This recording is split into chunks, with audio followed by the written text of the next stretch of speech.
Good morning, New Life Church. My name is Blake Polston. I am the director of M18 Recovery. That is our residential recovery program through New Life Church for men struggling with drug and alcohol addiction. My wife Ashley and I, we get the privilege of pastoring out of our downtown campus. The topic today is something that's very near and dear to my heart: exercise and fitness. It's one of the essential things, us as Christians, that we really need to add to our repertoire, if you will. I'm not the one that's speaking because that I have it all under control, but I am sharing with you part of my journey. I've always struggled with weight. It's something that has been a part of who I am. I've yo-yoed up and down my entire life. My great-grandparents, they actually fattened me up as if they were going to kill me and eat me.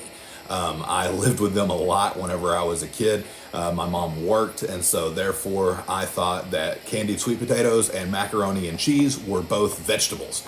That's just the way that I grew up, and so that mentality led me to struggle with weight my entire life. I actually reached an all-time low whenever I met my wife. So I was down to 220 pounds. I was rocking, I was rolling, physically fit. Met my wife, ruined everything. It was the ultimate bait and switch. From the moment that my wife and I sealed the deal, it was all uphill from there. So I ended up weighing 307 pounds at the beginning of this year. It was crazy because I caught COVID. And I never in a million years thought that COVID would take me out, but I ended up in the hospital. So I'm sitting there in the ER, 307 pounds, and I never knew that a weight was the factor and one of the reasons why COVID was affecting me like it was. But whenever they took me into my room and done some tests and some lab work, the doctor told me, he said, the reason you can't kick this, he says, it's because you're a diabetic. I looked at him, I was like, no. I said, I'm not going to do that. He said, excuse me? I said, no. I said, I don't receive that. I said, I'm not going to be diabetic. I was like, let's just figure something else out. And he said, okay. He said, if you want to do something about this, he said, let's start by losing 50 pounds. I said, okay. I said, I'll do that. And so I began this journey. I put myself on an accountability text with Pastor Rick, Pastor Harry, and Pastor Darren. And I would send them my weight every morning and began to exercise.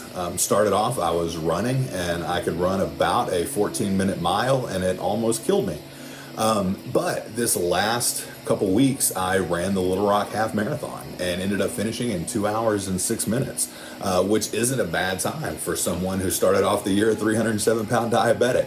So it's amazing what you can do if you will just be consistent over time. But one of the components that helped me of this was actually spiritualizing my diet and exercise. If you read in 1 Corinthians 10:31, it says, so whether you eat or drink or whatever you do it all for the glory of God. Like, God gets the glory whenever we do things and we allow him to be a part of it. I think what's happened as a society is we have gotten so far away from the original design and the way that God created us that we have become extremely unhealthy. If you look at all of the things that kill people nowadays, the bulk of them have to do with diet, exercise, and obesity. And so whenever you start moving, it unlocks a part of you that God has created, that he put in there as part of the original design. Anytime that we want to look at how God created something, it's good to look at what's called the law of first mention. And it's where God first talks about it in the Bible. And I think that we can first see where God talks about diet in Genesis 1. And in Genesis 1:30, it says, I give you every green plant for food. And it was so. So basically, God was the first person that ever told you to eat your greens. We've gotten so far away from an actual diet of food. And so now everything we eat is processed, it's refined, it's got all the nutrition stripped completely out of it. But that's what we consume as a whole. And it does something to our minds. It doesn't make us think clearly. It doesn't make us feel good about ourselves. It doesn't keep us sharp and on our toes. And so diet is a component, but it's also physical exercise and movement. The first time that I can really see how God created us as far as movement goes is in Genesis 2. In verse 15, it says, the Lord God took the man and put him in the Garden of Eden to work it and to take care of it. Think about that. Like, when God created us, he put us in a garden to work. Have you ever worked a garden? There's a little bit of physical labor that comes along with it. There's a lot of sunlight that comes with it. You're outdoors, you're communing with nature. Have we gotten away from that? Look, this isn't saying that you are living in sin if you have an office job and you swing by McDonald's and grab breakfast every morning. That's not what I'm saying. What I am saying is that you will feel so much better if you will start making choices in your life that will allow you to become healthier. And it doesn't have to happen overnight. Like I said, it took me all of 9 to 10 months to lose the weight and to get to where that I could actually run a marathon. And if I were completely honest with you, I'm still not 100% sure that I'm going to be able to keep the weight off. I'm trying, but I just know my past and I know my history, but I'm never going to stop. I'm never going to give up. And I can tell you personally that life feels so much better whenever you are putting in the work to do the exercise and you're actually making good choices with your food.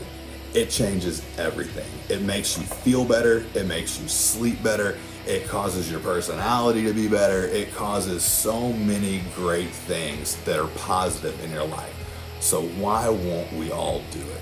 I'm just saying, this year, whenever you start making New Year's resolutions, don't just put it on there to lose weight. Actually think about making a lifestyle change and know that God says that whether you eat or drink or whatever you do it all for His glory. Have a good day, New Life Church.